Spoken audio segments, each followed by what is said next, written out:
मला असं वाटतं का आषाढी एकादशीचं जे वारकरी पदयात्रासाठी जातात, त्यासाठी म्हणजे एक गव्हर्नमेंट ॲप हे व्हायला पाहिजे, लॉन्च व्हायला पाहिजे. त्या ॲपमध्ये वारकरींची नावं मेन्शन असायला पाहिजे आणि त्यांना एक ॲक्सिडेंट इन्शुरन्स हेचा बेनिफिट असायला पाहिजे. म्हणजे समजा कुठला वारकरी म्हणजे जनरली हे दरवर्षी म्हणजे आहेच असं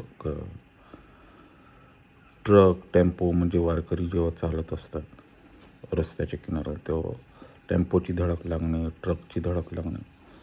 यात बरेचसे वारकरी दरवर्षी म्हणजे त्यांचा मृत्यू होतो. तर त्याच्यामुळे मला असं वाटतं एक ॲप निघणं गरजेचं आहे दरवर्षी. त्या ॲपमध्ये म्हणजे वारकऱ्यांचे नाव आणि जर समजा असं काय ॲक्सिडेंट झाला आणि त्यांचा मृत्यू झाला, तर त्यांना एक क्लेम 4 ते 5 लाखचा क्लेम त्यांच्या घरच्यांना, ज्यांचा मृत्यू झाला आहे, त्यांच्या घरच्यांना तो क्लेम भेटला पाहिजे. त्याच्यामध्ये एक नॉमिनी सिस्टम पण पाहिजे. फॉर एक्झाम्पल वारकरींचे नाव आणि एक नॉमिनी ठेवणं. नॉमिनी मुलगा पण असू शकतो, मुलगी पण असू शकतो, नातू पण असू शकतो.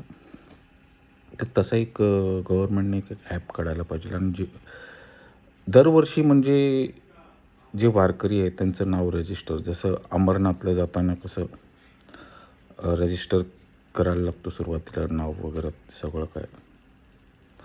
तसं सेम म्हणजे रजिस्ट्रेशन होणं गरजेचं आहे. ऑनलाईन रजिस्ट्रेशन ज्याला बोलतात. तर गव्हर्नमेंट मला वाटतं का महाराष्ट्रामध्ये जे मुख्यमंत्री आहेत त्यांनी याच्यासाठी पुढाकार घ्यायला पाहिजे. कारण दरवर्षी ॲक्सिडेंट होतो. ॲक्सिडेंट होताना म्हणजे एक 4 ते 5 लाखाचा क्लेम जे वारकरी म्हणजे ॲक्सिडेंटमध्ये हे होतात, म्हणजे त्यांच्यासाठी म्हणजे तो झाला पाहिजे. म्हणजे इन्शुरन्स असा एक असायला पाहिजे. म्हणजे जय हिंद, जय भारत, जय महाराष्ट्र.